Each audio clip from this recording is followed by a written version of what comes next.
దేవునికి స్తోత్రం. హల్లెలూయా. అందరం రెండు చేతుల పైకి చెప్పండి గట్టిగా, హల్లెలూయా, హల్లెలూయా. ప్రభునందు ప్రియమైన దేవుని పిల్లలారా, మరి యొక్క పునరుత్థాన ఆరాధనలో ఈ విధంగా దేవుని మందిరములో కుటుంబముగా సంఘముగా మనమందరం కలుసుకోవడానికి మన ప్రభువే మనకు అనుగ్రహించిన ఈ గొప్ప ధన్యతకై దేవునికే మహిమ కలుగునుగాక. పరిశుద్ధులందరూ ఆమెన్ చెబుదురుగాక. ఆమెన్. దేవుని సన్నిధిలో ఉండడం ఒక భాగ్యం ప్రియులరా. దేవుని సన్నిధిలో ఉండడం ఒక భాగ్యం, అది ఒక అదృష్టం, అది ఒక ధన్యత. ఎందుకు ధన్యత? లోకంలో ఎన్నో మందిరాలు ఉన్నాయి, లోకంలో ఎన్నో స్థలాలు ఆరాధనా కేంద్రాలుగా ఉన్నాయి. కానీ ఎందుకు దేవుని మందిరములోనికి రావడం ఒక ధన్యత?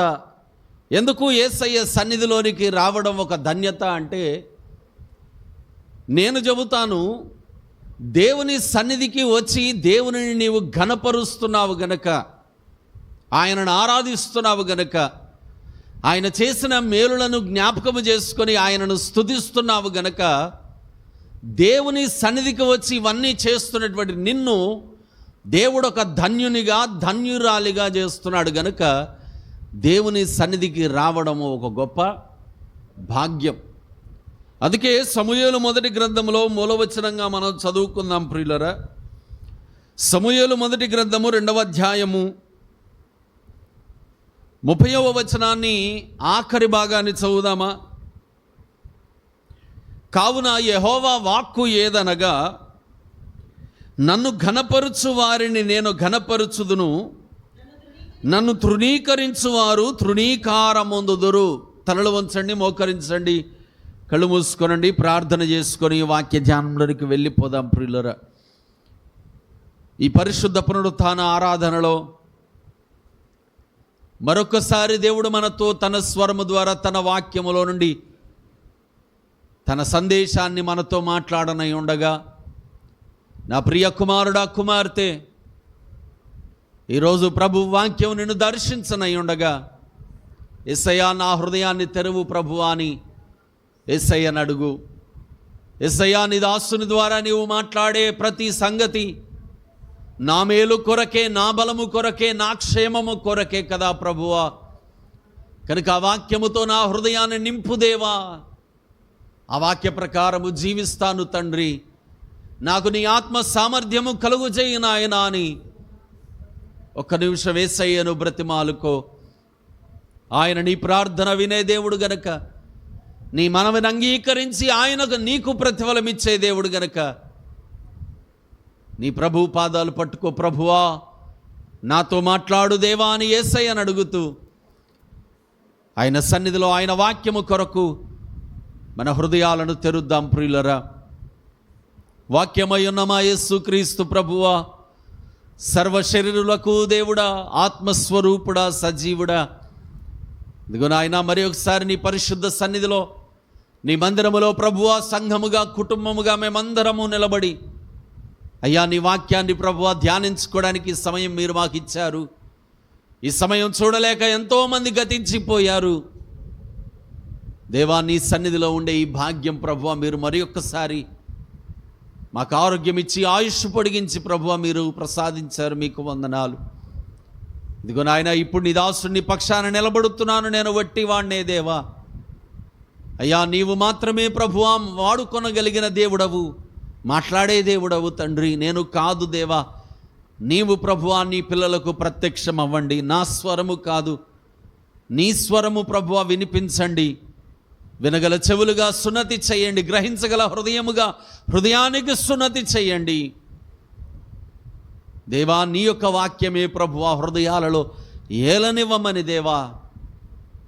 అలాంటి విధేయత మనస్సులతో ప్రభువా బిడ్డలను మీరు నడిపించమని యేసు నామములో ప్రార్థిస్తూ వాక్య ధ్యానములోనికి వస్తూ ముందున్న సమయం అంతా మీ అధికారానికే ఒప్పుకుంటున్నాను తండ్రి. Amen, amen. కూర్చుందాం ప్రియులారా. ప్రభునందు ప్రియమైన దేవుని పిల్లలారా, దేవుని వాక్యం మనకు ఈరోజు తెలియజేస్తున్నటువంటి మాట, నన్ను ఘనపరుచు వారిని నేను ఘనపరుస్తాను అని దేవుడు మాట్లాడుతున్నాడు. ఈరోజు నా వాక్యాంశము ధన్యత. చెప్పండి అందరూ, ధన్యత. ఈరోజు మనము ధన్యులం అవ్వాలి. దేవుని వాక్యం అంటుంది, ప్రియులరా, నీవు ధన్యుడవు అని మాట్లాడుతుంది. ఒకసారి ఒక స్త్రీకి దేవుని దూత ప్రత్యక్షమై అంటాడు, నీవు ధన్యురాలవు అంటాడు. దేవుడు మనలను, ప్రభు అయిన యేసుక్రీస్తు మనలను, మన సృష్టికర్త అయినటువంటి దేవుడు, మన రక్షకుడైన మన యేసయ్య మనలను ధన్యులుగా చేశాడు. ధన్యత అంటే అర్థం ఏంటి? ధన్యత అంటే అర్థం ఏంటి? ఇప్పుడు మనము ఊహించని, అనుకొనని సమయంలో ఒక గొప్ప వ్యక్తి మన ఇంటికి వచ్చాడు అనుకోండి, మనమేమంటాం? నేను ధన్యుణ్ణి అంటాం. అవునా కాదా? కనుక ఇప్పుడు ధన్యత అంటే ఏంటి?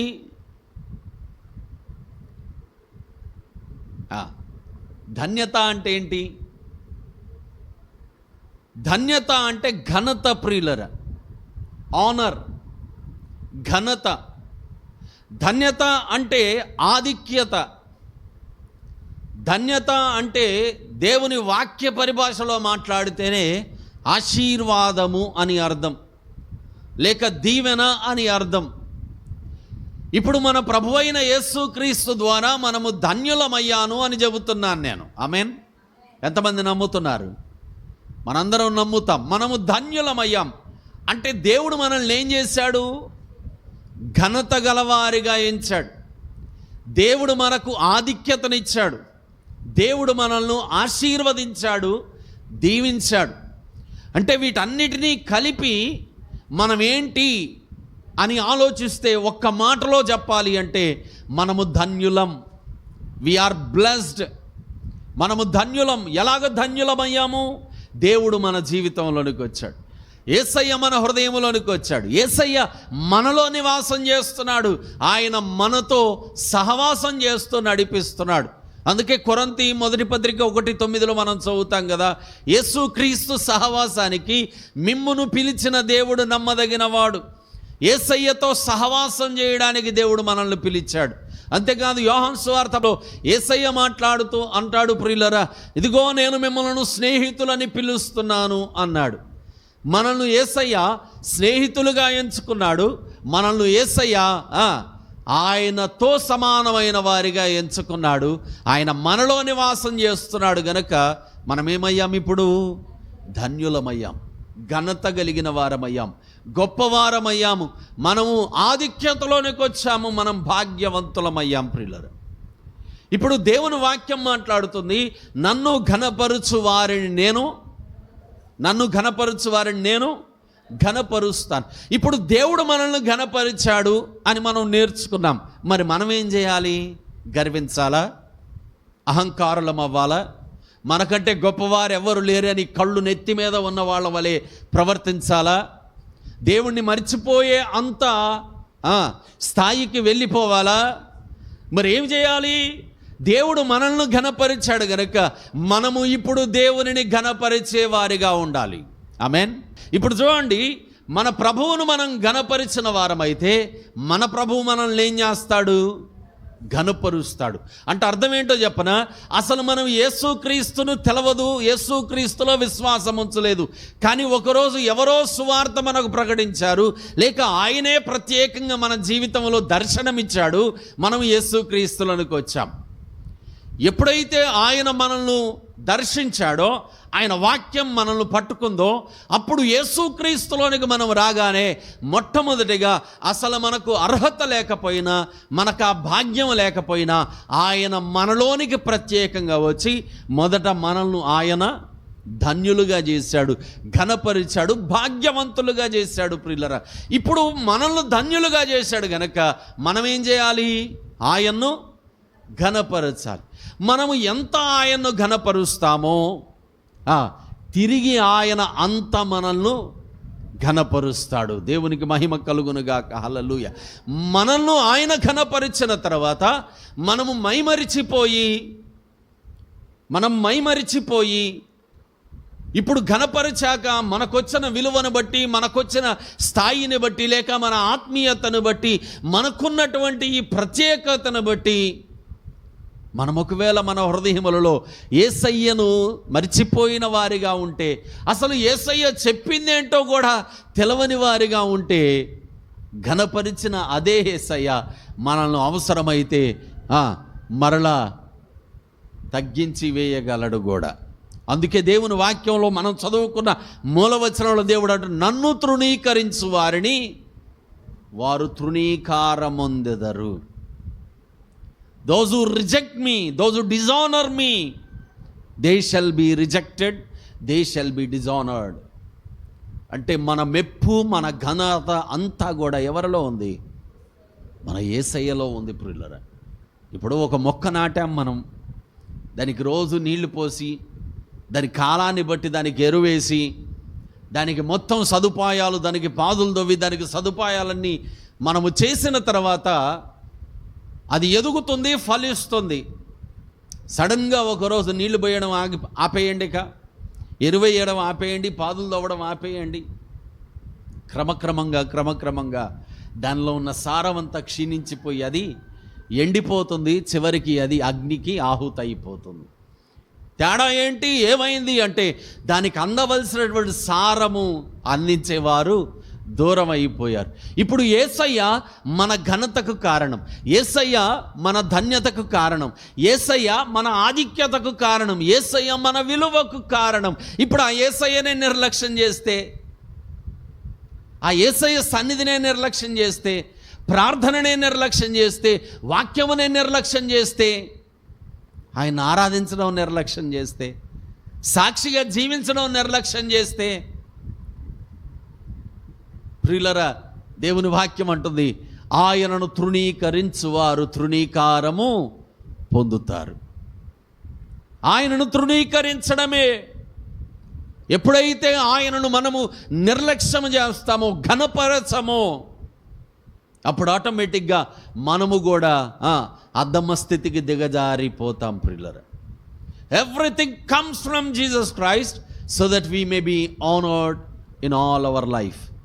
మన జీవితం అంతా కూడా మనము ఘనత పొందుకోవాలి అంటే సమస్తము యేసయ్య దగ్గర నుండే మనకు కలుగుతుంది.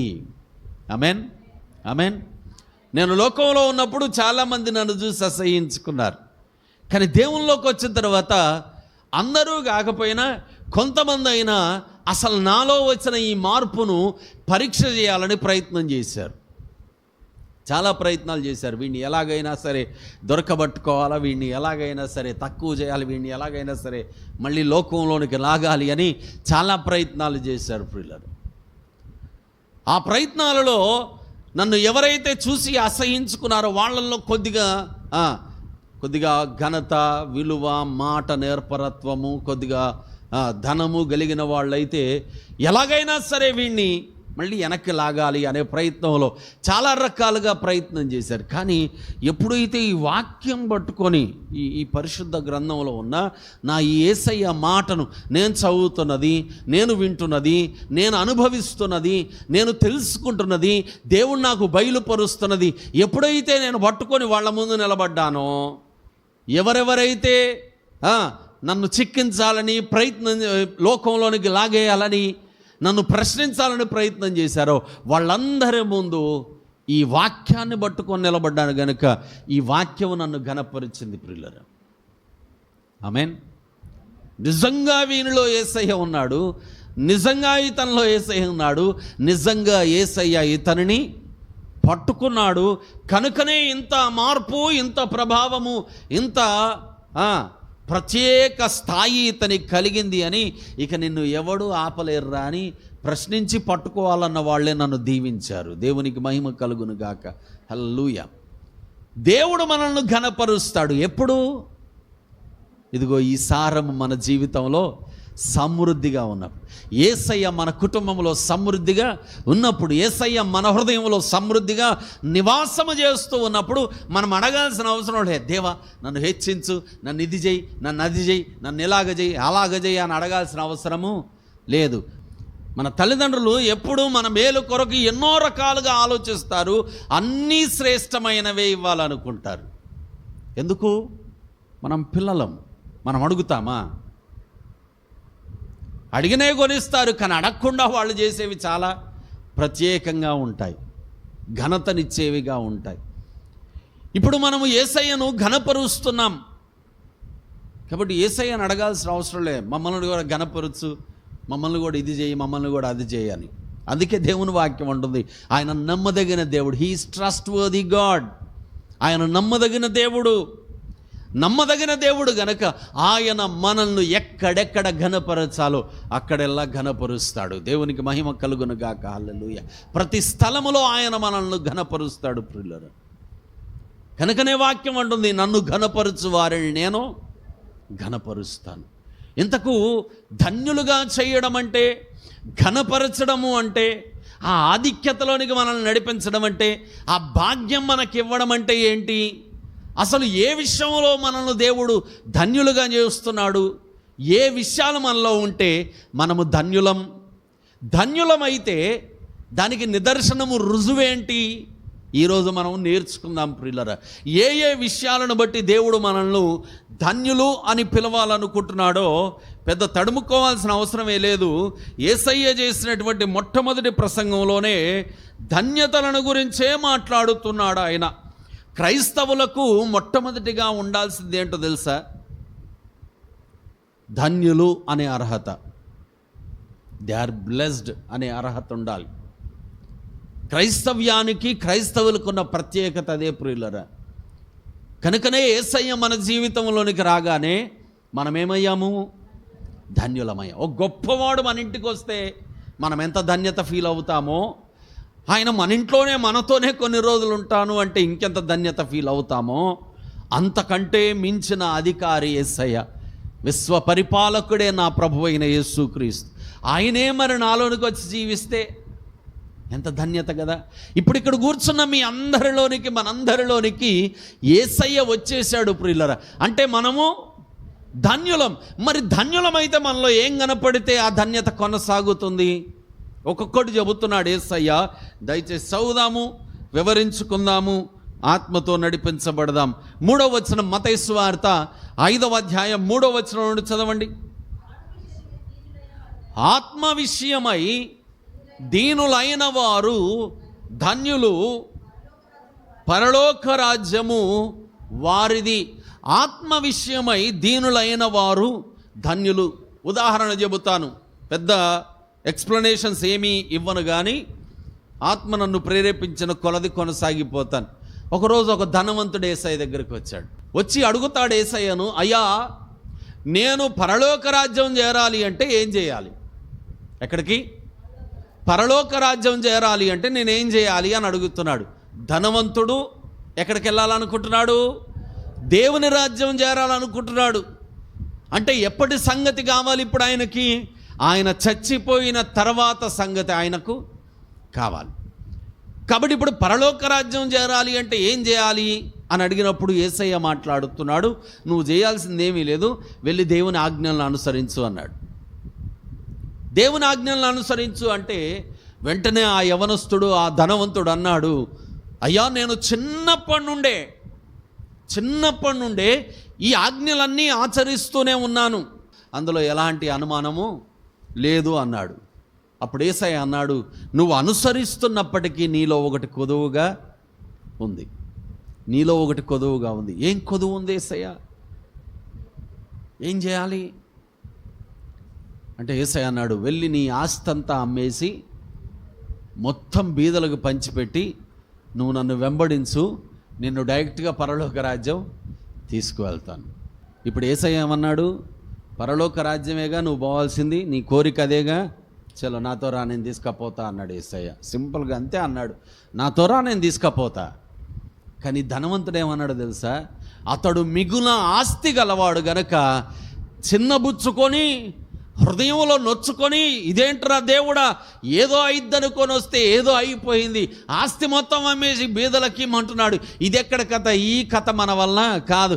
అవసరమైతే నువ్వు లేకపోయినా పర్వాలేదు, ఈ తుచ్చమైన ఈ క్షణమాత్రం ఉండే డబ్బు నాకొస్తే చాలు, నాకుంటే చాలు అనుకున్నాడు. వెంటనే యేసయ్యను విడిచిపెట్టి వెళ్ళిపోయాడు. అంతే, చరిత్రలో కనుమరుగైపోయాడు. వాళ్ళు లేడుగా. భారం ఉంది. ఏ భారం? డైరెక్ట్గా అక్కడికి పోవాలనే భారం. తీసుకెళ్ళేవాడు రెడీగా ఉన్నాడు. కమన్, నువ్వు నన్ను వెంబడించి డైరెక్ట్గా వెళ్ళిపోదామన్నాడు యేసయ్య. కానీ చూసారా, ఏమీ లేదు. ఆత్మీయతలో దీనత్వము లేదు, విధేయత లేదు, తగ్గింపు లేదు, సమర్పణ లేదు, దాని ప్రకారం జీవించే జీవితము లేదు. ఆత్మను గూర్చిన చింత అయితే ఉంది కానీ దీనత్వము లేదు. ఈరోజు మనము క్రైస్తవులుగా కనపడవచ్చు, ఆత్మీయులుగా కనపడవచ్చు, కానీ దేవుడు ఆత్మీయులైన మనలో చూసేది ఏంటో తెలుసా?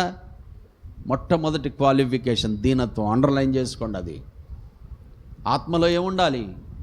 దీనత్వం ఉండాలి. యేసయ్య చెప్పింది చేసే దీనత్వం ఉండాలి. ప్రియులరా, ఆత్మయందు దీనులైన వారు ధన్యులు. ఇప్పుడు యేసయ్య మనలోనికి వచ్చాడు, మనలను ధన్యులుగా చేశాడు. సంతోషం, వెరీ గుడ్, శభాష్.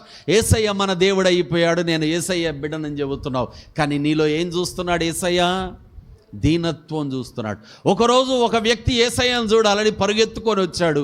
పాపం పొట్టివాడు, జనాలు ఎక్కువ ఉన్నారు, వాడికి యేసయ్య కనపడలేదు కనుక ఎలాగైనా సరే యేసయ్యను చూడాలనుకున్నాడు. పక్కనే ఉన్న చెట్టు ఎక్కేశాడు. డైరెక్ట్గా చెట్టెక్కి కూర్చున్నాడు. ఇక యేసయ్య కోసం వెయిట్ చేస్తున్నాడు. ఎవరైనా? జక్కయ్య చెట్టెక్కి కూర్చొని యేసయ్య కోసం వెయిట్ చేస్తున్నాడు.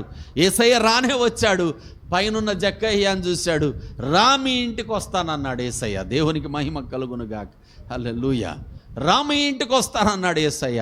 అట్లా అందరింటికి వస్తే ఎంత బాగుండో. కానీ వాడికి ఆ భాగ్యం దొరికింది, ఆ ధన్యత దొరికింది. ఆ రోజు మీ ఇంటికి వస్తానన్నగానే హడావుడిగా దిగి వచ్చాడు. యేసయ్యను ప్రేమతో ఇంట్లోకి తీసుకెళ్ళి ఏం చేశాడో తెలుసా? ఒక యవ్వనస్తుడేమో పరలోక రాజ్యం చేరాలని యేసయ్య దగ్గరికి పరుగెత్తుకొని వచ్చాడు, కానీ యేసయ్యను విడిచిపెట్టి వెళ్ళిపోయాడు. కేవలం యేసయ్యను అసలు ఎట్లుంటాడో చూద్దాం ఒకసారి అనుకున్నాడు. కానీ అతడేం చేస్తున్నాడు? యేసయ్య ఇంటిలోనికి రాగానే మొత్తం డబ్బంతా తెచ్చి ముందు పెట్టి ఎవరెవరి దగ్గర అన్యాయంగా, ఎవరెవరి దగ్గర అక్రమంగా, ఎవరి దగ్గర మోసంగా డబ్బులు తీసుకొని వచ్చాడో వాళ్లకు చేస్తున్నాడు. ఆత్మలో దీనత్వం. ప్రియులరా, మారు మనస్సు పొందాడు అనడానికి ఇంతకంటే పెద్ద నిదర్శనం ఏముందండి? ఏమనుందా? ఇంత గొప్ప ఆదర్శాన్ని, ఇంత గొప్ప విషయాన్ని, ఇంత గొప్ప మార్పును తన ప్రవర్తనలో చూపిస్తున్నాడు గనక యేసయ్య అన్నాడు, నో డౌట్ నేడు ఈ ఇంటికి రక్షణ వచ్చి ఉన్నది, ఇతడును అబ్రహాము కుమారుడే. దేవునికి మహిమ కలుగునుగాక. హల్లెలూయా. యేసయ్య ఇంట్లోకి రాకముందు వరకు మోసగాడు, యేసయ్య ఇంట్లోకి రాకముందు వరకు అన్యాయస్తుడు, అక్రమము చేసిన వాడు, ప్రజలను పీల్చి పిప్పి చేసి డబ్బు తీసుకెళ్ళి తన సొంతానికి నిలబెట్టుకున్నవాడు, పోగేసుకున్నవాడు. కానీ యేసయ్య ఇంట్లోకి వచ్చాడు. ఒక్క మాట కూడా చెప్పలేదు యేసయ్య. చూసారా, బాబు నీ డబ్బు ఇచ్చాయి అనలేదు, మోసంతో ఎంతకాలం సంపాదించుకుంటావు అనలేదు. కానీ యేసయ్య హృదయంలోనికి వస్తే జరిగే మార్పు ఇదే. ప్రియులారా, దేవునికి మహిమ కలుగునుగాక. హల్లెలూయా. ఇప్పుడు ఈ జక్కయ్య యేసయ్య ముందు దీనుడయ్యాడు గనక వెంటనే యేసయ్య అంటాడు, ఇతడు కూడా అబ్రహాము సంతానమే, నేడు ఈ ఇంటికి రక్షణ వచ్చి ఉన్నది. కనుక ఇది మొదటిది. ప్రియులరా, మరి ఈ దీనత్వం నీలో ఉందో లేదో చూసుకో. దేవుడు అన్నాడు, నన్ను ఘనపరుచు వారిని నేను ఘనపరుస్తాను. ఇప్పుడు దేవుడు నిన్ను ఘనపరిచాడు. ఎప్పుడు? నీలోనికి వచ్చి నిన్ను రక్షించడం ద్వారా ఘనపరిచాడు. ఇప్పుడు ఆ ఘనత కొనసాగాలి, ఆ ధన్యత కొనసాగాలి అంటే దేవుడు నీలో దీనత్వాన్ని వెతుకుతున్నాడు. సంగమా, దీనుడవై దీనురాలవై దేవుని పాదాల దగ్గర ఆయన చిత్త ప్రకారంగా నడువు. ఆయన నీకిచ్చేటటువంటి ధన్యత అలాగే కొనసాగుతుంది. ఆత్మయందు దీనులైన వారు ధన్యులు. వారేమవుతారు? పరలోక రాజ్యము వారిదే. ధనవంతుడు ఎందుకు వచ్చాడు? అందుకు కదా. కానీ పోగొట్టుకోలేదాడు. దీనత్వం అంటే ఏంటి?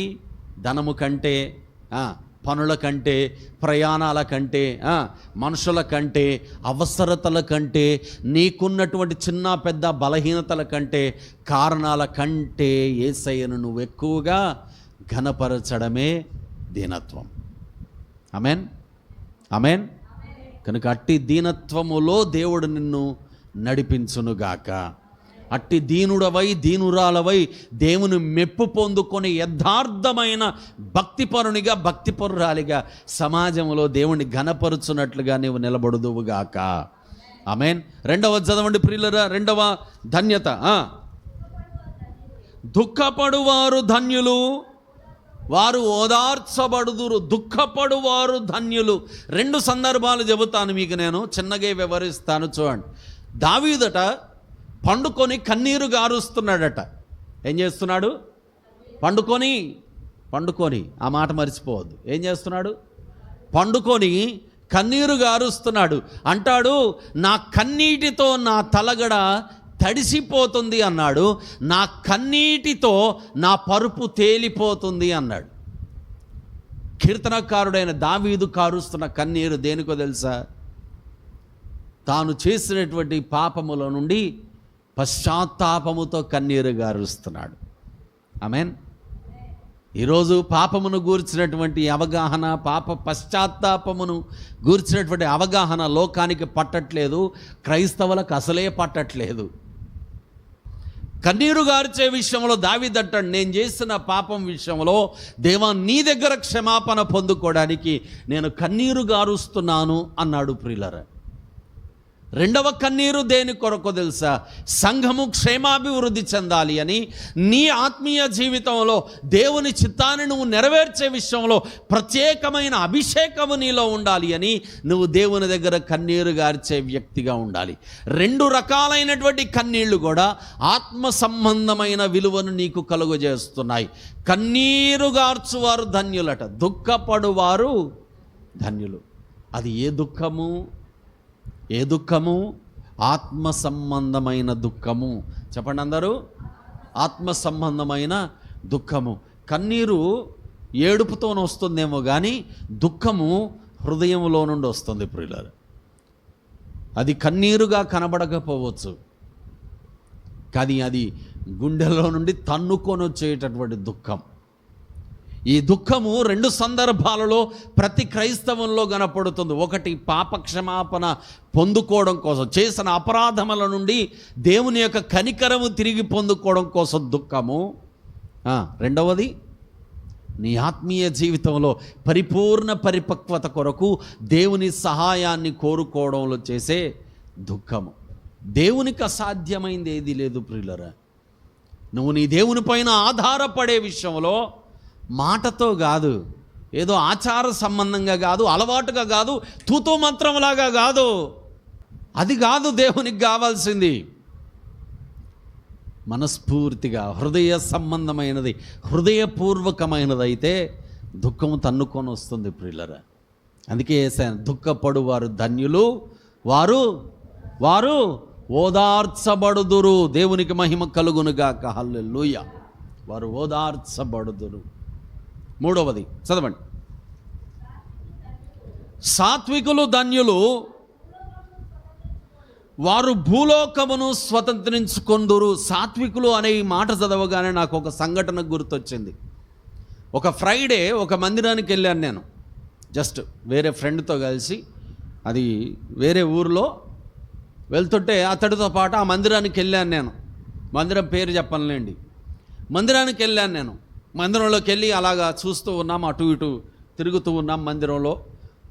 కొద్దిసేపు అలాగా కూర్చొని ప్రార్థన చేసుకుందామని కూర్చున్నాం. ఇంతలో ఒక పెద్ద ఆయన వచ్చాడు.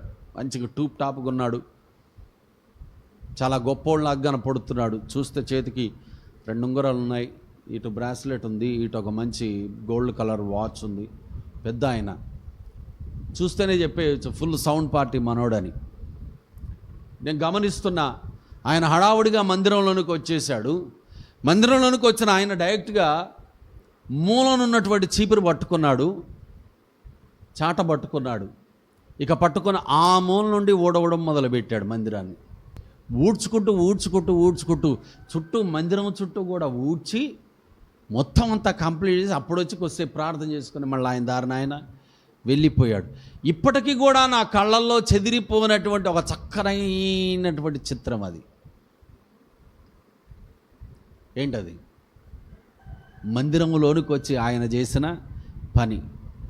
అప్పుడు ఈ పక్కన అడిగాను, అరే నువ్వు ఈ చర్చే కదరా, ఈయనేంద్రా ఇప్పుడు చూచిపోతున్నాడు, ఏం పరిస్థితి అంటే, అంతేరా మా చర్చిలో సండే రోజు లేట్ అయిద్దని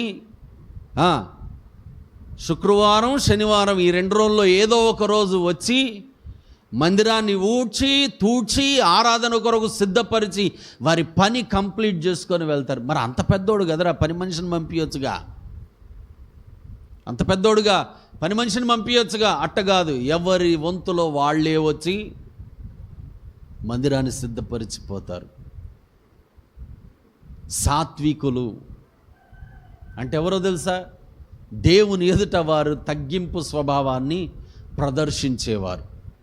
సాత్వికులు అన్నీ ఉంటాయి వాళ్ళ దగ్గర, కానీ దేవుని దగ్గరకు వచ్చేసరికి, దేవా నేను మంటి వాడను, నేను పురుగు వంటి వాడను, నీ పాద ధూళితో కూడా సమానమైన వాడను కాను, నీ చెప్పుల వారు విప్పుటకైనను నాకు అర్హత లేదు. ఈరోజు చిన్న విలువ ఉంటే చాలు, ఆ విలువను ప్రదర్శించుకుంటాము.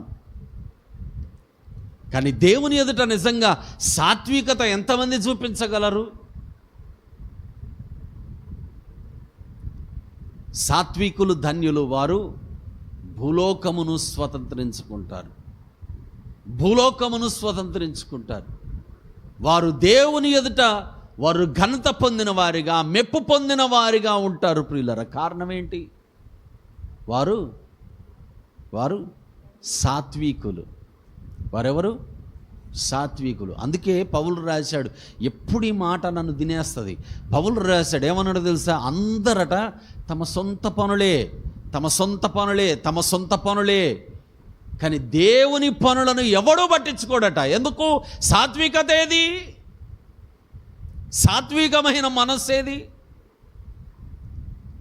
దేవుని మందిరంలో పని చేసేవాళ్ళు ఎంతమంది ఈరోజు? దేవుని కొరకు పని చేసేవాళ్ళు ఎంతమంది ఈరోజు? నన్ను ఘనపరుచు వారిని నేను ఘనపరుస్తాను.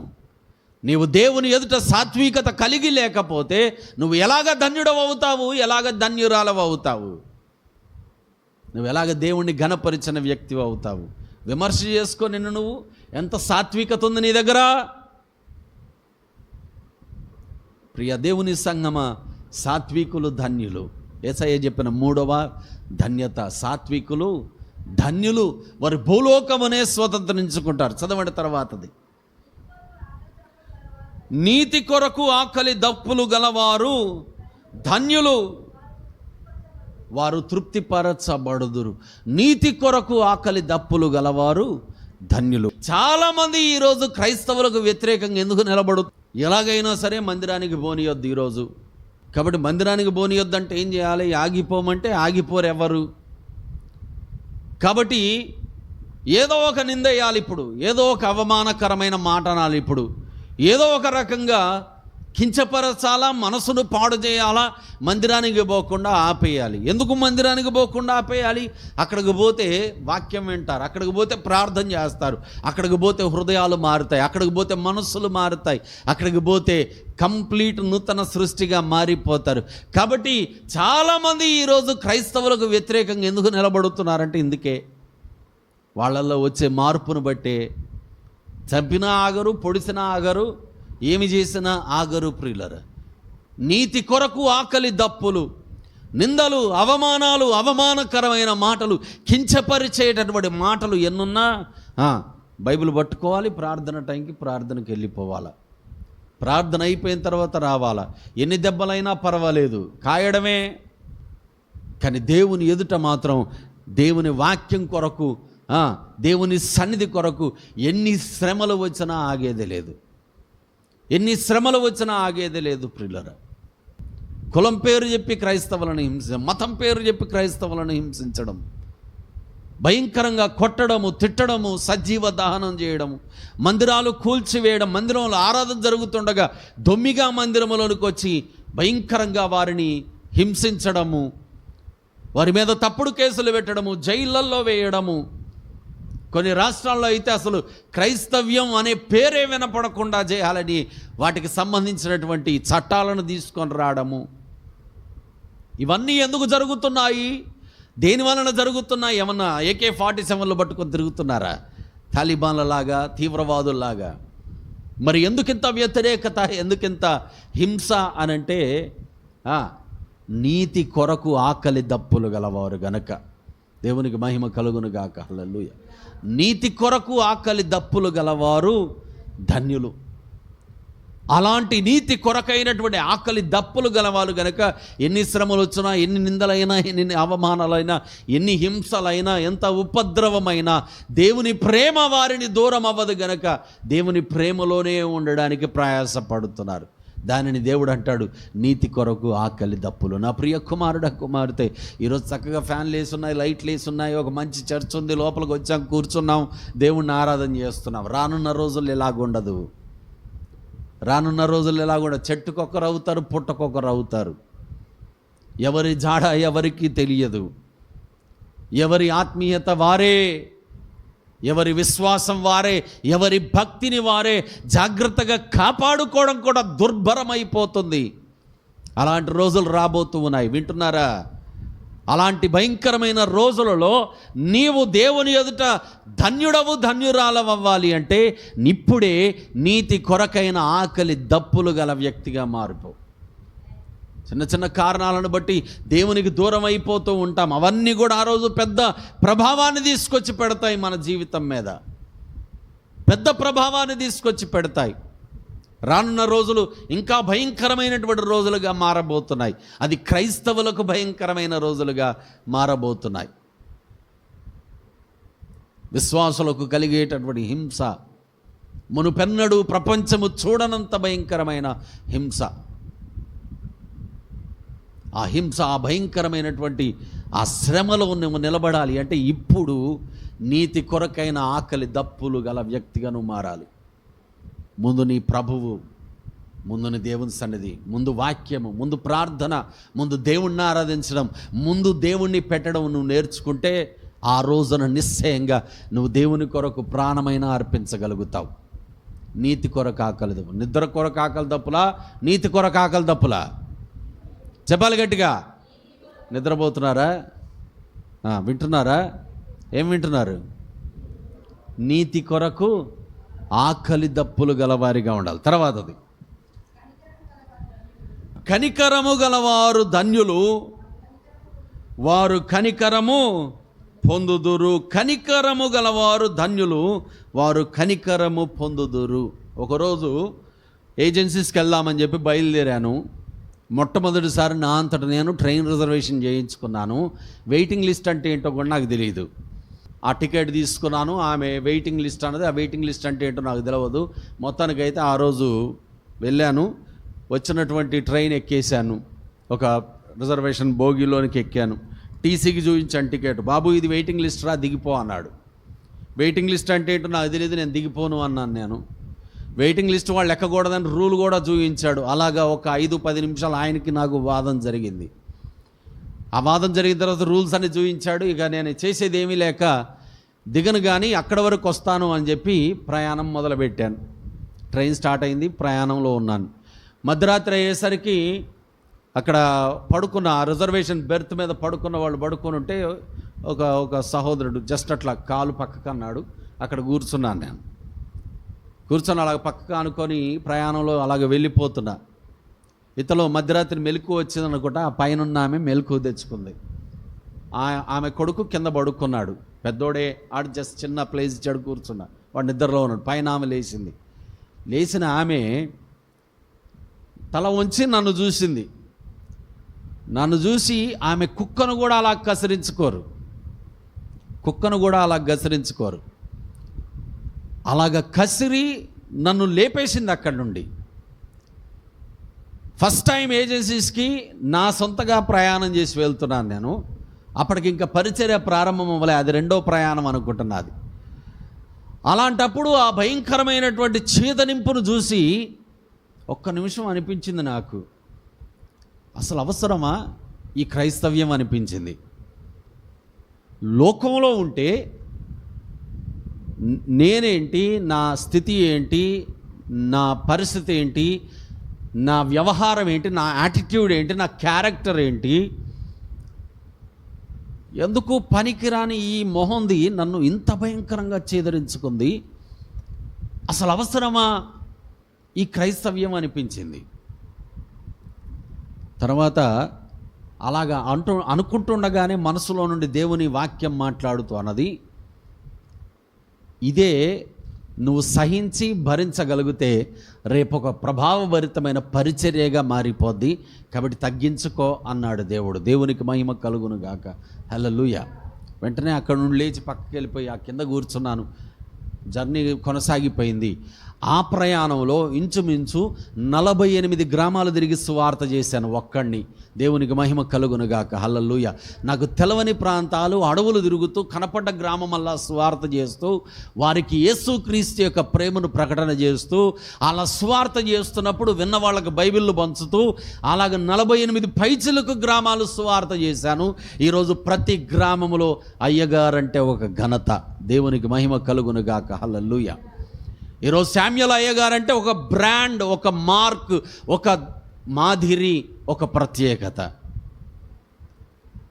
ఆ రోజు ఆ చీదరింపును గనక నేను లక్ష్యము చేసి యేసయ్యేందుకు అని బయటికి వెళ్ళిపోయి ఉంటే ఈరోజు ఈ ఘనత లేదు, అసలు నేనే ఉండేవాడిని కాదు. ఏ తాగుళ్ళో బానిస అయిపోయి ఏ కుక్కలాగా రోడ్ల మీద పడిపోతూ అడక్క తినే స్థితిలో దరిద్ర బతుకులో బతికేవాణ్ణో.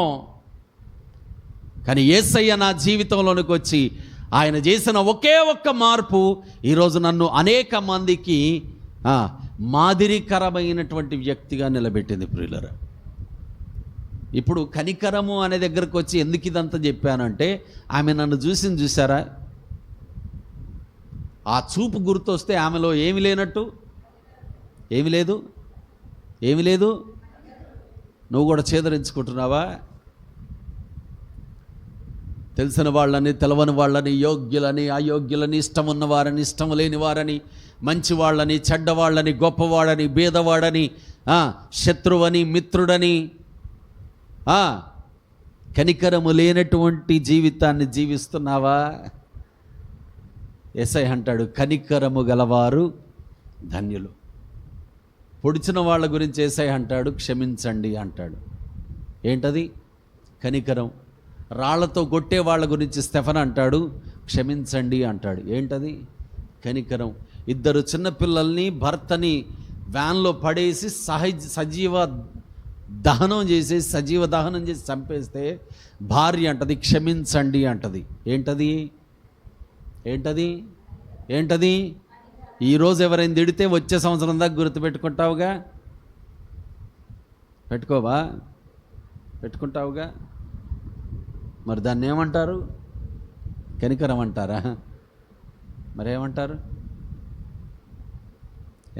మీరే చెప్పుకోవాలి, మీకు మీరే పెట్టుకోండి ఆ పేరు. కానీ కనికరము గలవారు ధన్యులు, వారు. నువ్వు ఎంత కనికరము కలిగి ఉంటావో అంతే కనికరాన్ని దేవుడు నీకు చూపిస్తా. నువ్వు కనికరము కలిగి ఉండుట కూడా దేవునిని ఘనపరుచుట. ఆమెన్. అందుకే దేవుడు అంటున్నాడు, నన్ను ఘనపరుచు వారిని నేను ఘనపరుస్తాను. చదవండి తర్వాతది. హృదయ శుద్ధి గలవారు ధన్యులు, వారు దేవుని చూచెదరు. దేవునికి మహిమ కలుగునుగాక. హల్లెలూయా. యేసయ్యను చూసారా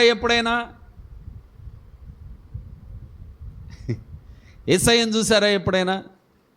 ప్రార్థనలోనో, కల్లోనో, దర్శనములోనో చూసారా ఎప్పుడైనా? యేసయ్యను చూసారా? ఎలాగున్నాడు? తెల్లగా ఉన్నాడా? ఎలాంటి బట్టలు వేసుకున్నాడు? తెల్లటి బట్టలు వేసుకున్నాడా? ఎంత జుట్టు ఉంది? ఇంత పెద్ద జుట్టు ఉందా? మీసాలు, గడ్డాలు బాగున్నాయా? మరి యేసయ్యను చూశానన్నారు, ఎలాగున్నాడు ఆయన? యేసయ్యను చూడడం అంటే ఏంటో తెలుసా? నీ హృదయం పరిశుద్ధంగా ఉండడమే యేసయ్యను చూడడం. ఆమేన్. ఈ కళ్ళతో చూడాల్సిన అవసరంలే. ఈ హృదయం నిష్కల్మషమైనదై పరిశుద్ధమైనదైతే నువ్వు యేసయ్యను చూసినట్టే. ఆమేన్. కాబట్టి ఇప్పుడు దేవుని వాక్యం అంటది, హృదయ శుద్ధి గలవారు ధన్యులు, వారు దేవుని చూచెదరు. మోషే అన్నాడు, దేవా ఒక్కసారి కనపడవా, నిన్ను చూస్తానంటే చూడలేవు బాబు, చచ్చిపోతామన్నాడు మోషేతో దేవుడు. అయినా సరే మారం చేస్తే వీపు చూపించాడు, చెయ్యడ్డేసి బండలో నిలబెట్టి వీపుని చూపించాడు. కానీ యేసయ్య అంటున్నాడు, నీకు హృదయ శుద్ధి ఉంటే నువ్వు దేవుణ్ణి చూసినట్టే, హృదయంలో పరిశుద్ధత ఉంటే నువ్వు దేవుణ్ణి చూసినట్టే. అసలు ఒక విషయం చెప్పనా, ఆదికాండంలో నోవహు కాలం మనం చూస్తాం. నోవహు దినాలలో దేవుడు జలప్రలయాన్ని పంపాడు కదా. దేవుడు అంత కోపం తెచ్చుకోవడానికి గల కారణం ఏంటి చెప్పండి? చదివారు ఎప్పుడైనా వాక్యాన్ని? 6వ అధ్యాయంలో ఈ వృత్తాంతం మొదలవుద్ది. దేవుడు అంత కోపం తెచ్చుకోవడానికి, అంత ఉగ్రత చూపించడానికి గల కారణం ఏంటంటే హృదయం పాడైంది. హృదయంలో మంచితనమే లేదు అసలు. హృదయం పాడైంది. ఎంతసేపు తాగుడే, ఎంతసేపు తిరుగుడే, ఎంతసేపు వ్యభిచారమే, ఎంతసేపు పాపము. ఎంతసేపు ఎవరి నెత్తి మీద చెయ్యి పెడదామా, ఎంతసేపు ఎవరిని నాశనం చేద్దామా అనే పరిస్థితి, మనస్తత్వం ఆ రోజు ప్రజలది. అందుకే ఆదికాండం 6వ అధ్యాయం 5వ వచనంలో దేవుని వాక్యం అంటది, వారి హృదయం యొక్క తలంపు మొత్తము చెడిపోయిందట. ప్రియులను ఏమైంది? చెడిపోయింది. అందుకే దేవుడు నాశనం చేశాడు. చాలామంది జీవితాలు ఎందుకు ఈరోజు పాడైపోయినవిగా, దరిద్ర రేఖ కంటే భయంకరమైన అధపాతాల స్థితిలో గడుస్తున్నాయి అంటే అర్థము, కారణము వారి హృదయం చెడిపోయింది. చదవండి 6వ అధ్యాయం 5వ వచనం ఆదికాండం. నరుల చెడుతనము భూమి మీద గొప్పదనియు, వాని హృదయం యొక్క తలంపులలోని ఊహ అంతయు ఎల్లప్పుడూ కేవలము చెడ్డదనియు యెహోవా చూచి నరులను చేసినందుకే దేవుడు పశ్చాత్తాపడ్డాడట. ఒకడు బాగా తాగొస్తున్నాడు, ఇక వాడికి రెండో పనే లేదు అసలు. భార్య ఏమంటది? ఈడు చచ్చినా బాగుండి ఈయన అనవసరంగా చేసుకున్నాను అంటది. అందా? పిల్లలు బాగా తాగుడుకు అలవాటయ్యారు, చెడు అలవాట్లకు అలవాటయ్యారు, బానిసలు అయిపోయారు. వాళ్ళ గురించి తల్లిదండ్రులు ఏమంటారు? భలేగా దాగుతున్నావు కొడుక, ఇగో ఈ 1000 రూపాయలు కూడా తీసుకపో, ఇంకొంచెం దాగిరాపో అంటారా? ఏమంటారు మరి? కడుపున చెడబుట్టావురా నువ్వు, నిన్ను కనకపోయినా బాగుండేది, అనవసరంగా పుట్టావురా నువ్వు అంటారు తల్లిదండ్రులు, కాదా? కానీ ఎవరైతే యేసయ్య దగ్గరకు వస్తారో, ఎవరైతే యేసయ్యను నమ్ముతారో, విశ్వాసం ఉంచుతారో, యేసయ్య వారి హృదయాన్ని పరిశుద్ధపరుస్తాడు. దేవునికి మహిమ కలుగునుగాక. హల్లెలూయా. హృదయాన్ని పరిశుద్ధపరుస్తాడు. అందుకే యేసయ్యలో విశ్వాసం ఉంచిన వాడు హృదయ శుద్ధి గలవాడు అవుతున్నాడు. హృదయ శుద్ధి గలవాడు ధన్యుడు, వారు దేవుని చూచెదరు. ఇప్పుడు నీవు దేవుణ్ణి చూసిన వ్యక్తివైతే, అంటే క్రైస్తవురాలవైతే, నీలో లోకం చూసేదేంటి చెప్పు? లోకం చూసేదేంటి? నీ చేతుల్లో ఉన్న బైబిలా? నువ్వు వేసుకున్న తెల్ల చీర, తెల్ల డ్రెస్సా? కాదు. మరేం చూస్తారు? నీ హృదయ శుద్ధిని చూస్తారు, నీ హృదయాన్ని చూస్తారు. What is your heart, how is your heart? నీ హృదయాన్ని చూస్తారు. దానిని బట్టి లెక్కించి దేవుడు అంటున్నాడు, హృదయ శుద్ధి గలవారు ధన్యులు, వారు దేవుని చూచెదరు. తర్వాత చదవండి. సమాధానపరచువారు ధన్యులు, వారు దేవుని కుమారులు అనబడుదురు. ఎక్కువ డొంక తిరుగుడు లేకుండా చెబుతాను ఈ మాట. యేసుక్రీస్తు ప్రభువు శరీరధారిగా ఈ లోకంలోనికి దిగివచ్చి పాపములో, శాపములో, భయంకరమైనటువంటి నాశనకరమైన మార్గములో ఉన్న మానవాళిని అందరినీ తన శిలువ బలియాగము ద్వారా తండ్రికి మానవులకు మధ్యలో సమాధాన సంధిని ఏర్పాటు చేసి యేసుక్రీస్తు సమాధానకర్త అయ్యాడు. ఆమేన్. సమాధానకర్త అయ్యాడు. కాబట్టి ఇప్పుడు యేసయ్య సమాధానపరిచిన వాడై ప్రపంచ ప్రజలందరి చేత పూజింపబడుతూ, ఆరాధింపబడుతూ, కొనియాడబడుతూ ఏమని పిలువబడుతున్నాడు తెలుసా? దేవుని కుమారుడైన క్రీస్తు. ఆమేన్. దేవుని కుమారుడైన క్రీస్తు. ఇప్పుడు దేవుని వాక్యం అంటుంది, ఎంతమంది దేవుని ఆత్మ ద్వారా నడిపించబడతారో వారందరూ దేవుని పిల్లలగుటకు అధికారము పొంది ఉన్నారు. ఆత్మ ద్వారా నడిపించబడడం అంటే ఏంటి? రోజు బైబిల్ చదవడం మాత్రమే కాదు, ప్రార్థన చేయడం మాత్రమే కాదు, 4 పాటలు పాడుకోవడం మాత్రమే కాదు, ఆరాధన చేయడం మాత్రమే కాదు, దేవుని మందిరంలోనికి వచ్చి కూర్చోవడం మాత్రమే కాదు. నశించిపోతున్న నీ స్నేహితులకి, నీ బంధువులకి, నీ ఇరుగు పొరుగు వారికి, నీ రక్త సంబంధీకులకి నువ్వు యేసు క్రీస్తు యొక్క ప్రేమను ప్రకటన చేయడమే ఆత్మ ద్వారా నడిపించబడడం. యేసయ్య ఏం చేశాడు? నేను దేవుని కొడుకు, నీ కొడుకుని అని గొప్పలు చెప్పుకుంటూ తిరిగాడా? దేవుని రాజ్య సంగతులు ప్రజలందరికీ ప్రకటించాడు. మారు మనసు పొందండి, దేవుని రాజ్యం సమీపిస్తూ ఉంది, నశించిపోతే, మీరు నష్టపోతే శిక్ష భయంకరము కనుక మారు మనసు పొందండి అని ప్రకటన చేశాడు. ఈరోజు మనల్ని దేవుడు ఎందుకు తన పిల్లలుగా మార్చుకున్నాడు? మనము లోకాన్ని దేవునితో సమాధానపరిచేవారం అవ్వాలి. సమాధానపరిచేవారం అవ్వాలి. ఈరోజు మనం ఇంత భక్తి చేస్తున్నామా? ఒక్క వ్యక్తిని కూడా మనం రక్షించకుండా దేవుని రాజ్యంలోకి వెళ్తే దేవుడు అంటాడు, నువ్వు నాతో సమాధానపరిచిందేది? నువ్వు నాతో సమాధానం, నేను చెబితే ఎవడు వినడండి అంటారేమో. ప్రార్థన చేయి. ఎవరెవరికి చెబుతున్నావో వాళ్ళ కోసం ప్రార్థన చేయి. ఎవరెవరు వినట్లేదో వాళ్ళ కోసం ప్రార్థన చేయి. మానక ప్రార్థన చేయి. నిత్యము వాళ్ళ కోసం ప్రార్థన చేయి. దేవుడు ఖచ్చితంగా వాళ్ళను మారుస్తాడు. ఆమేన్. ఖచ్చితంగా వాళ్ళను మారుస్తాడు. ఒకరోజు ఒక దైవజనునితో అంటున్నాను నేను, ఆయన అడుగుతున్నాడు నన్ను, స్వార్థ చేస్తున్నావా బాబు? స్వార్థ చేసావా ఎప్పుడైనా? మంచి యవ్వన కాలంలో దేవుడు పట్టుకున్నాడు అంటున్నావు, కానీ ఎంతమందికి స్వార్థ చేసావు అన్నాడు. అప్పుడు నేను అన్నాను, స్వార్థ ఒక్కళ్ళకి ఇద్దరికి కాదండి, తగులుకుంటే ఇక మొత్తం ఏరియాలు, ఊర్లే స్వార్థ చేశాను. చాలా ఊర్లు చేశాను. మన కొత్తగూడెంలో సగం ప్రాంతం స్వార్థ చేశాను నేను. సగం, హాఫ్ ఆఫ్ ద కొత్తగూడెం ప్రతి ఇంటికి వెళ్ళి కడపత్రికలు ఇచ్చాను నేను. ప్రతి ఇంటి గడప తట్టి యేసుక్రీస్తు నిజమైన రక్షకుడు అని చెప్పాను నేను వ్యక్తిగతంగా. హాఫ్ ఆఫ్ ద కొత్తగూడెం స్వార్థ చేసిన వాడిని నేను. అలాగ స్వార్థ చేశాను. అప్పుడు ఆయన అన్నాడు నన్ను, మరి ఎంతమంది రక్షణ పొందారు? ఎంతమంది రక్షణ పొందారు అని అడిగితే, ఎవరు రక్షణ పొందలేదు, ఎవరు పొందలేదు అన్నాను. ఎందుకు పొందలేదు అంటే, ఎవడు చెప్తాడు, ఎవడు వింటాడు సార్ నేను చెబితే? తీసుకున్నారు అంతే. చెబితేనే మాకు తెలుసులే అన్నోళ్ళు చాలామంది, మాకు చెప్పొద్దు అని బయటికి నెట్టేసిన వాళ్ళు చాలామంది, మాకు ఇంకా ఎక్కువ తెలిసిన అన్నోళ్ళు ఇంకొంతమంది. మరి ఎవడింటాడు? ఎవరు వినలేదు. కాకపోతే నా బాధ్యత కాబట్టి చెప్పుకుంటూ వెళ్ళిపోయానన్నా. మరి ఏం చేద్దాం అనుకుంటున్నావు? చేసేది ఏమి లేదు, ఇంకా స్వార్థ చేయాలన్నాను. అట్టగాదు, నువ్వు చెప్పినప్పుడు ఎవరెవరైతే వినలేదో వాళ్ళ పేర్లు నీకు తెలవదు, వాళ్ళ ఊర్లు నీకు సంబంధం లేదు, వాళ్ళ ఇల్లులు నీకు సంబంధం లేదు, వాళ్ళ మొహాలు గుర్తున్నాయిగా. కాబట్టి వాళ్ళందరి కోసం ప్రార్థన చేయి. ఆమేన్. వాళ్ళందరి కోసం ప్రార్థన చేయి. అందరూ మారు మనసు పొందరు, కానీ కొంతమంది అయినా నీ సువార్త ద్వారా రక్షణ పొందుతారు. దేవునికి మహిమ కలుగునుగాక. హల్లెలూయా. మీరు నమ్మండి ప్రియులరా, అలాగా ఆయన చెప్పిన దగ్గర నుండి ప్రార్థన చేస్తున్నాను. ఇప్పుడు చూస్తున్నాను నేను కొంతమందిని, ఎవరెవరి కొరకైతే మొహాలు గుర్తుండే నేను ప్రార్థన చేశానో వాళ్ళు ఇప్పుడు బైబిల్ పట్టుకొని చర్చకు పోతున్నారు. ఆమేన్. బైబిల్ పట్టుకొని చర్చకు పోతున్నారు. ఇప్పుడు నేను వాళ్ళ దగ్గరికి పోయి, నేనే నీకు సువార్త చెప్పింది, మా చర్చకు రా అంటే బాగుంటుందా? బాగోదు. కాబట్టి ఏం చేస్తాను, దేవా ఇంత గొప్ప రక్షణనిచ్చావు, ఎంత గొప్ప దేవుడవు, నీ దగ్గర నా ఫలము రెడీగా ఉంది ప్రభువా, నీకు స్తోత్రం. పడిపోకుండా వీళ్ళను కాపాడు, పడిపోకుండా వీళ్ళను కాపాడు. ఎంతమంది ఉన్నారో అలాగా, ఎంతమందిని చూసి సంతోషించాను నేను స్వార్థ చెప్పినప్పుడు.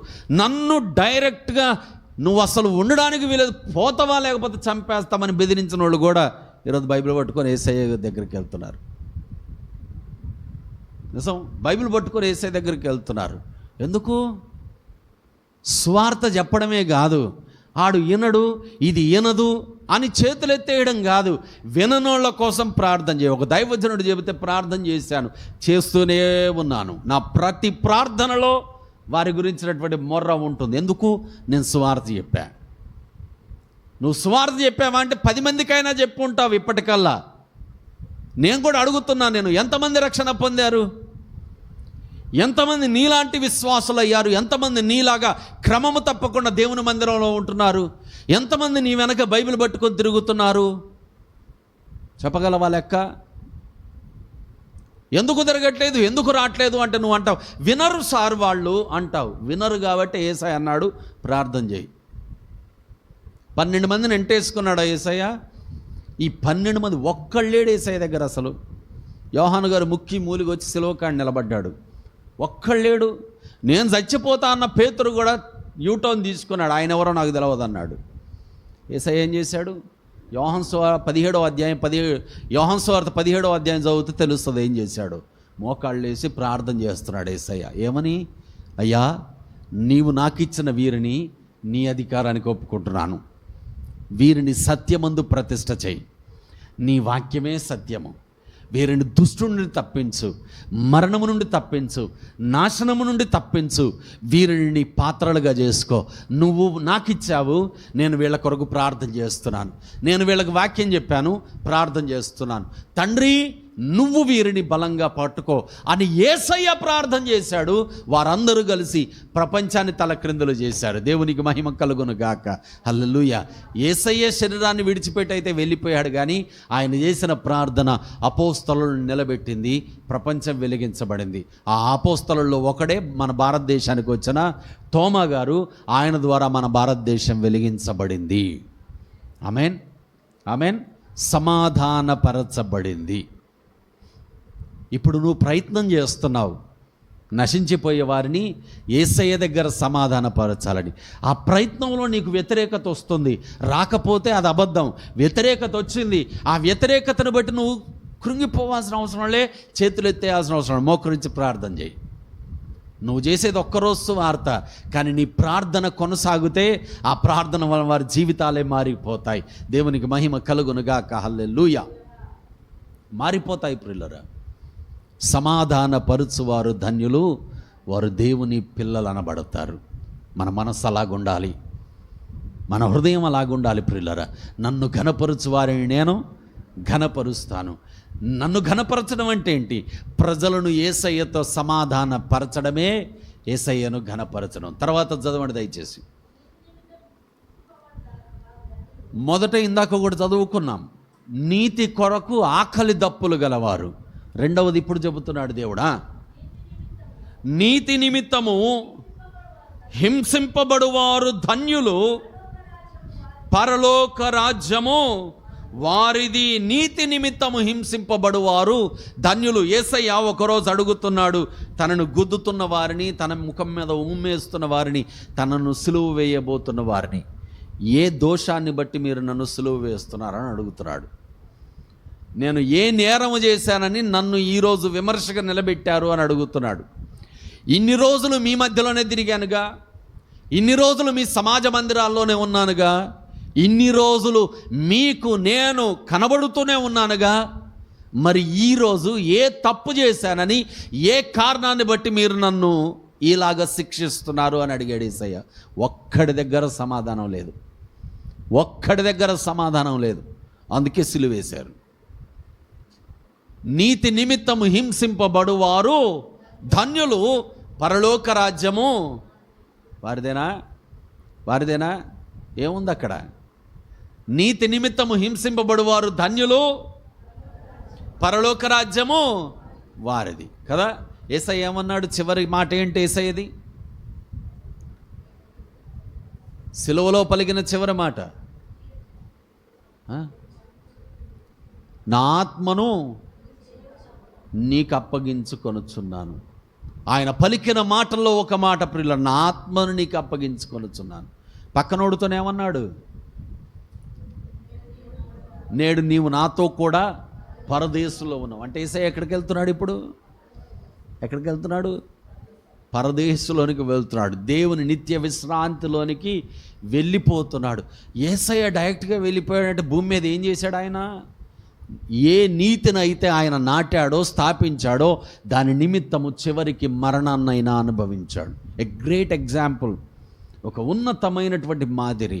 నువ్వు నీతిమంతునిగా నీతిమంతురాలుగా ఉన్నందుకు నీకు హింస కలుగుతుంది. ఆ హింసను నువ్వు సహించినప్పుడు, నువ్వు భరించినప్పుడు, ఆ హింసలో నువ్వు నీతి కలిగి జీవించినప్పుడు నిశ్చయంగా వాక్యం ఉంటుంది, పరలోక రాజ్యము నీదే, పరలోక రాజ్యము నీదే, నన్ను ఘనపరుచు వారిని నేను ఘనపరుచుదును. అంటే అర్థం ఏంటి? నువ్వు నీతి కొరకు అవసరమైతే హింసింపబడడం. తర్వాతది, నా నిమిత్తము జనులు మిమ్మల్ని నిందించి హింసించి మీ మీద అబద్ధముగా చెడ్డ మాటలల్లా పలుకున్నప్పుడు మీరు ధన్యులు, సంతోషించి ఆనందించుడి, పరలోకమందు మీ ఫలము అధికమగును. ఈలాగున వారు మీకు పూర్వమందుండిన ప్రవక్తలను హింసించిరి. చివరి ధన్యత ప్రియులరా, దేవుడు మనల్ని ధన్యులుగా చేశాడు గనుక జనులు మన మీద నిందించి హింసించి అబద్ధముగా మన మీద చెడ్డ మాటలెల్లా పలుకున్నప్పుడు మనము ధన్యులం, మనము ధన్యులం. అందరూ హైందవులు, బంధువులు అందరూ హైందవులే, నువ్వు ఒక్కదానివే క్రైస్తవురాలివి, యేసయ్యను నమ్ముకున్నావు, ఏదో పండగ జరుగుతుంది, ఏదో ఇంట్లో కార్యక్రమం జరుగుతుంది, పిలిచారు బంధువులు కాబట్టి పోయావు, టక్కన కుంకుమ పెట్టడానికి వస్తారు, రారా రారా కుంకుమ పెట్టడానికి వస్తాం, పెట్టు పెట్టు పెట్టు అని నెత్తి మెత్త వేసుకొని నెత్తి ముందు పెడితే ఏందన్నట్టు అది కదా. చిన్న ఉదాహరణ,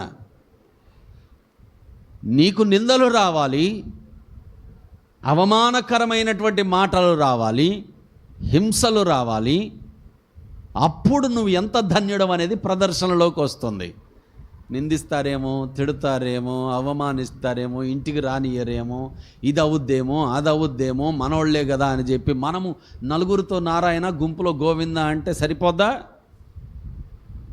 సరిపోద్దా? నువ్వు ఎప్పుడైతే నీ భక్తిని ప్రత్యేకంగా కాపాడుకుంటావో అప్పుడు నిందలు వస్తాయి. ఎప్పుడు నీ భక్తి మాన్యమైనది అవుతుందో అప్పుడు హింసలు వస్తాయి. ఎప్పుడు నీ భక్తి దేవుని దగ్గర మెప్పు పొందేది అవుద్దో అప్పుడు అవమానాలు వస్తాయి. ఆ భక్తి మాన్యమైనదిగా, విలువైనదిగా, ఖ్యాతి కలిగిందిగా మారినప్పుడే ఇవన్నీ వస్తాయి. సంతోషించు, సంతోషించు, పరలోకమందు నీ ఫలము ఎక్కువైపోయింది, ఎక్కువైపోయింది. కానీ పరలోకమందు నీకు దొరికేటటువంటి ఆ ఫలము కొరకు నీవు ప్రయాసపడకుండా భూసంబంధమైన వాటి కొరకు ప్రయాసపడితే నువ్వు ధన్యుడు వెలవవుతావు, ధన్యురాలు వెలవవుతావు. అందుకే దేవుడు అన్నాడు, నన్ను ఘనపరుచు వారిని నేను ఘనపరుస్తాను. ఈ ధన్యతలన్నీ మనము మన జీవితంలో ఏది మొదటి ధన్యత మొదలుకొని ఏంటి? మొదటి ధన్యత, ఆత్మ విషయమై దీనులైన వారు ధన్యులు. అందరిని అడుగుతా వచ్చే వారం చదువుకొని రండి, చూడకుండా అప్పచెప్పాలి నాకు. This is for sure. పోయిన వారం ఒకటి చెప్పా, ఇప్పుడు వాక్యం అయిన తర్వాత అడుగుతా, మర్చిపోయాను అనుకున్నారులే, అడుగుతా. తర్వాత వచ్చే వారం అడుగుతా, ఆ ధన్యతలన్నీ చదువుకొని రండి, ఒక్కొక్కళ్ళు నిలబెట్టి అడుగుతా, అందరు అప్పచెప్పాలి నాకు వచ్చే వారం. ఫస్ట్ది ఏంటది? ఆత్మ విషయమై దీనులైన వారు ధన్యులు మొదలుకొని నా నిమిత్తము జనులు మిమ్మల్ని నిందించి హింసించి మీ మీద అబద్ధముగా చెడ్డ మాటలల్లా పలుకున్నప్పుడు మీరు ధన్యులు, పరలోకమందు మీ ఫలము అధికమగును, మీకు మునుపటు ఉన్నవారిని వారు అలాగే హింసించిరి అని యేసయ్య చెప్పిన ఆ ధన్యతలన్నీ చదువుకొని రండి. ఇవన్నీ మన జీవితంలో మనం కలిగి ఆచరిస్తే, కలిగి నడుస్తే మనము దేవుణ్ణి ఘనపరిచినట్టే. యేసయ్య మన జీవితంలోనికి వచ్చాడు, మనం ధన్యులమయ్యాం. మరి ధన్యులమైన మనం ఆయనను ఎలా ఘనపరుస్తాం? ఇవన్నీ ప్రదర్శించడం వలన ఘనపరుస్తాం. ఏవన్నీ? ఇప్పుడు చెప్పినవన్నీ. ఇవన్నీ మనలో ఉంటే చివరికి దేవుడు చెబుతున్నటువంటి మాట ఏంటో తెలుసా? చదవండి ఒకసారి, కీర్తనల గ్రంథం 128వ కీర్తన 2వ వచనం చదవండి. నీవు ధన్యుడవు, నీకు మేలు కలుగును. నీవు ధన్యుడవు, నీకు మేలు కలుగును. నా ప్రియ దేవుని పిల్లలారా, నీవు ధన్యుడవు గనక దేవుడు ఏం కలుగు చేస్తాడట? ఏం కలుగు చేస్తాడట? మేలు కలుగు చేస్తాడట. ప్రియులారా, ఇంతకు దేవుడు కలుగు చేసే మేలేంటో చెప్పనా? ఇప్పుడు చదివాం కదా 2వ వచనం మొదటి లైన్లో, ఏంటది? నీవు నీ చేతుల కష్టార్జితము అనుభవించదవు. చదవండి తర్వాత వచనం.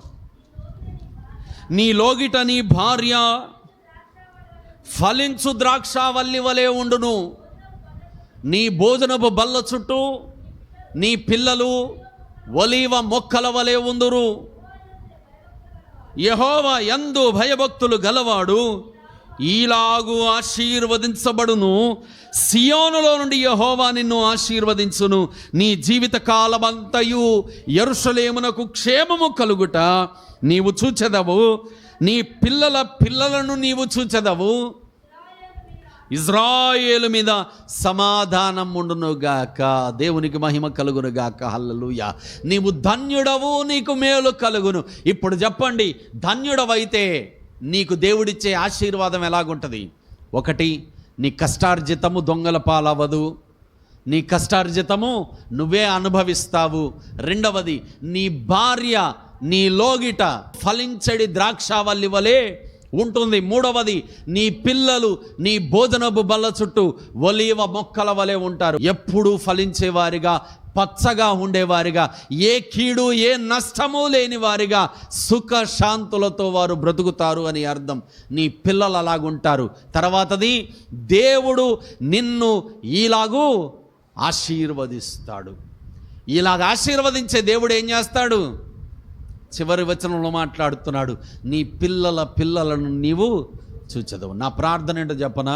నా పిల్లల పిల్లల్ని చూడాలి. ఆ ధన్యత నాకు రావాలి అంటే దేవుడు ఏం చెప్పాడో అది చేయాలి. ఇది నా ప్రార్థన. మరి నీ ప్రార్థన ఏంటి? దేవుని వాక్యం అన్నది ప్రియులారా, ధన్యులు. You are blessed. బ్లెస్డ్ అంటే పిల్లల పిల్లల్ని చూడడమే బ్లెస్సింగ్. ఆ ధన్యత ఎవరి వలన వచ్చింది? మన ప్రభు అయిన యేసు వలన వచ్చింది. పిల్లలను చూడడం అంటే ఏంటంటే చూసి చచ్చిపోవడమా? అట్ట కాదు. నీ తరతరములన్నీ యేసు క్రీస్తులోనే ఉంటాయి, రక్షణలో ఉంటాయి, విశ్వాస భక్తి జీవితంలో ఉంటాయి. నువ్వు ఉండవు, కానీ నువ్వు విడిచి వెళ్ళినటువంటి స్పిరిచువల్ లెగసీ అలాగే కొనసాగుతుంది. కనుక నా ప్రియ దేవుని పిల్లలారా, దేవుడు అంటున్నాడు, నీవు ధన్యుడవైతే నీ కుటుంబం దీవించబడుతుంది. ఆమేన్. నీ కుటుంబం సమాధానంతో ఉంటుంది, నీ కుటుంబం సమృద్ధిలో ఉంటుంది, నీ పిల్లల పిల్లలు సమృద్ధిలో జీవిస్తారు. కనుక నీవు ధన్యునిగా ధన్యురాలిగా జీవించాలి.